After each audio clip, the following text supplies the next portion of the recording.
Almost everyone connected to ISKCON knows the importance of Mayapur Dham.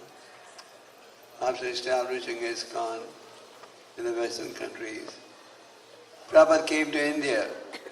He had a strong desire that the Vedic culture, true Vedic culture, be re-established in India. And when Prabhupada returned to India, one of the first things he wanted to do was build a temple in Sri Ram Mayapur. And with great difficulty, Prabhupada managed to get some land in 1971 in Sri Ram Mayapur. And as you heard the other day, the first Mayapur festival was inaugurated in 1972, in which about 50 devotees took part. Prabhupada personally established this Mayapur Vrindavan festival so that our devotees were engaged in this preaching work, meeting challenges, can come to India, visit the most holy of all holy places, and get spiritually recharged. So it is by Prabhupada's mercy that this festival has gradually expanded and more devotees are coming to India to relish the transcendental atmosphere of Sri Ram Mayapur. Sri Ram Mayapur is the most important place, the birthplace of Chaitanya Mahaprabhu.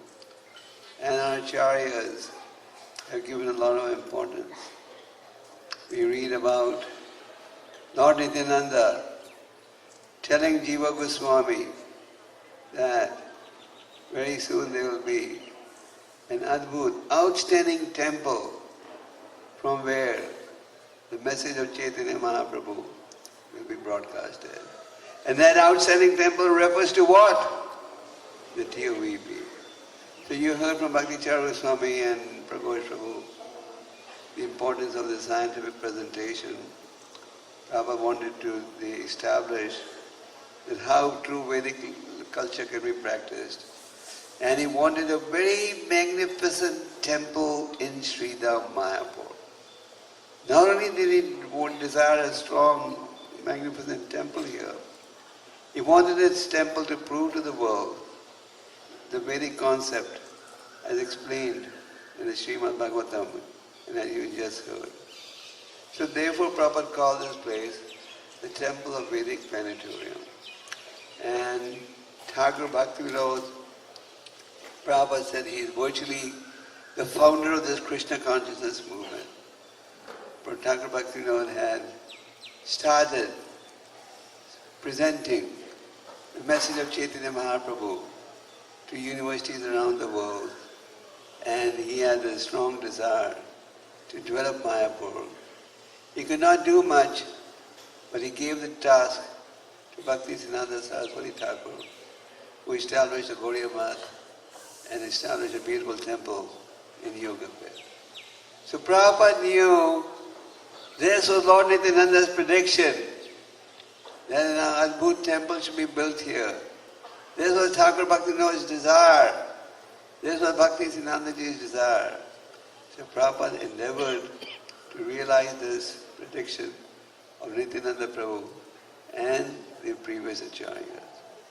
Once Prabhupada was taking a massage in Calcutta, and one of our godbrothers, Giriraj Swami, met Prabhupada. So Maharaj said, Prabhupada, how can we please you?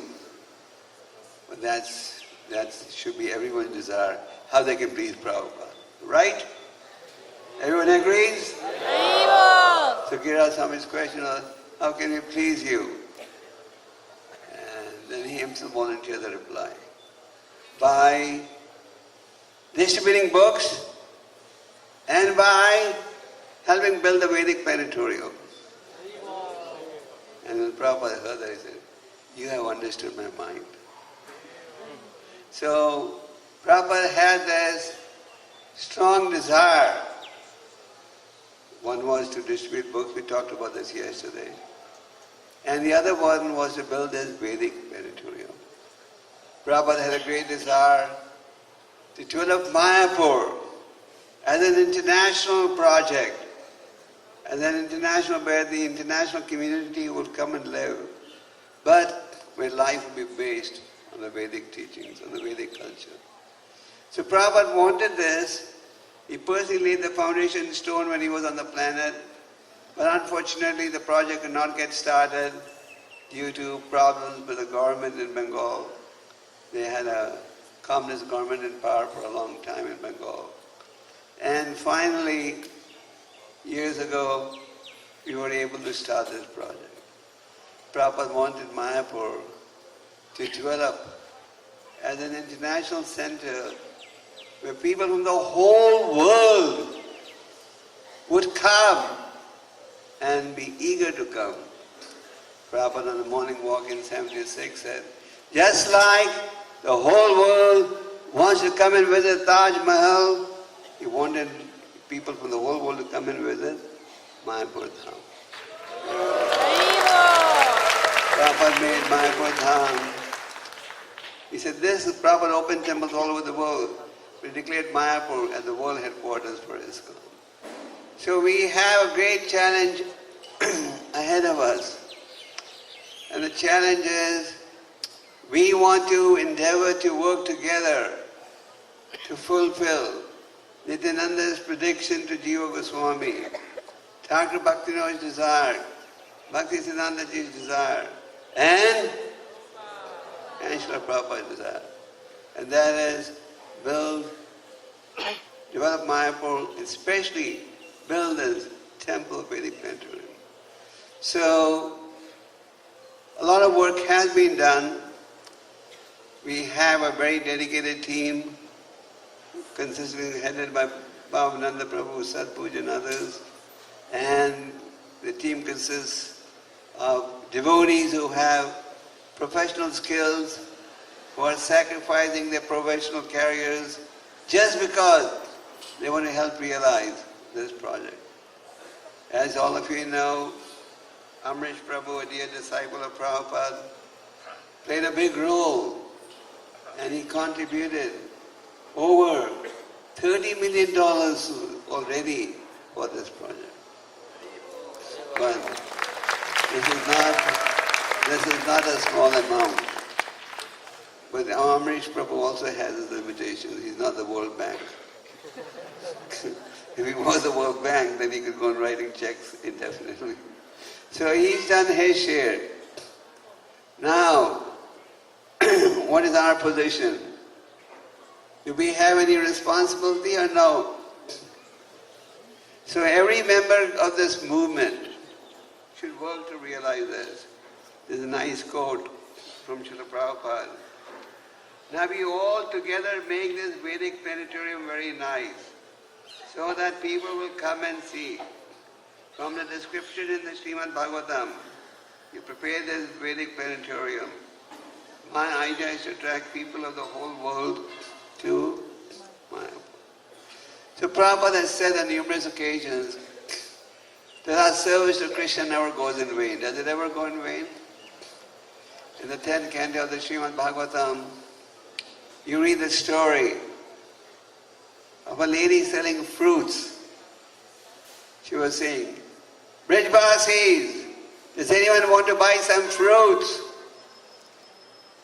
And the Lord, young baby, came with some grains in his small hands to barter for the fruits. These days you have the currency system, but at one time you had the barter system. But by the time the Lord reached the lady, the grains had all fallen on his small hands. Anyway, the lady was very attracted to the Lord's beauty, and the lady gave the fruits without any grains in exchange. And what did she get back and look at? When she looked at her basket, what did she find? Huh? Fruits made of jewelry, golden apples. So what does this prove? The service to Krishna never goes in vain, am I right? In the Chaitanya Mangal you read another story. The Chaitanya Mahaprabhu was racing towards the Jagannath Puri temple saying, Jagannath, Jaga, Jaga, Jaga, Jaga. And he left his associate behind he was ahead. On the way he felt thirsty. So there was a young boy selling buttermilk. The Lord took the pot containing the buttermilk and drank the whole pot, 1 minute. And after drinking the pot, the boy said, "Paisa, money, money, money." The Lord said, "I don't have any money, but my colleagues are coming behind me. They will give you the money." So he gave credit for a few minutes, and the Lord raced ahead to Jagannath temple.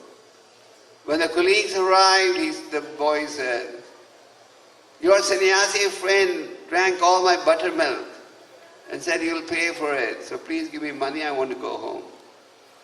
The colleague said, "But we don't have any money either." So the young boy said, "Okay, tell that sannyasi this was my donation to him." And he said, "Okay, now it's time for me to go home." So he tried to lift the pot to go home. And the pot, according to his logic, should have been empty. Because the Lord drank the entire buttermilk that was in the pot. But when he tried to lift the pot, he couldn't do it. It was so heavy. He was shocked. He opened the lid and he saw inside the lid the whole pot was full of diamonds and jewelry. He gave a little buttermilk, and what happened? The whole pot was full of diamonds and jewelry. He ran behind Lord Chaitanya, and the boy was blessed with love of God. He started dancing and singing. So, what does this show? That when you serve Krishna, it never goes in vain. Now, some of you may be calculating, okay, then if I give it to TOVP, my purse could be full of diamonds. And it may not happen materially, but it's happening spiritually. Prabhupada said, if you help build the temple of Lord Krishna, Krishna will build a residence for you in the spiritual planet. So, we want to encourage all of you to please try and help complete this project. We had a similar program last year, and actually this year I suggested to Prabhu, maybe we should do the program in the temple. But due to security reasons, the managers did not want to take the risk of either of you slipping on a construction site or any brick falling on your head. They said, not this year, maybe next year. So as you can see, there is a lot of progress, but we still have to do a lot more. When we first started the project, we were hoping to complete the project by 2016. What is significant about 2016? And what's significant about 2015? Prabhupada's departure. Prabhupada left India from Calcutta. And when Prabhupada was leaving India, there was no one there to tell him bye-bye. You know, even when you make a small trip, somebody's there to see you off. When Prabhupada left by Jaladuta, there was no one there at the port. So, 50 years ago, some August, Prabhupada sailed from India. And next year, 2016 is the year that Prabhupada incorporated ISKCON in New York. So, we were at one time hoping to complete the project by 2016. But it appears that that won't happen now. So we are trying to complete this project as fast as possible. The only slowdown is due to limited, what's that called? Limited luxury. So there are several schemes in which all of you can take part. Bhakti Charan Swami introduced Radha Jivan to you. Radha Jivan is very innovative. If any of you think you're innovative, you should compare your innovations to his. He comes up with some scheme or the other. And he has come up with several schemes. We'll let him speak afterwards, if there's time, in which all of you can participate. So we want all of you to get actively involved in the Srinath Mayapur project. Mayapur is to ISKCON what Mecca is to the Muslims and Vatican is to the Christians. And Prabhupada wanted Mayapur to become an internationally well-known city. Prabhupada, as I said, Mayapur should be like the Taj Mahal. You go to any corner of the world, people know the Taj Mahal, isn't it? Taj Mahal at least needs no introduction. So similarly, all of you should become Mayapur's traveling ambassadors and promote this TOVP. And as I said, we help build this TOVP, Krishna will help you. When Prabhupada was in Bombay, as some of you may know, Prabhupada had to struggle to get the Hare Krishna land.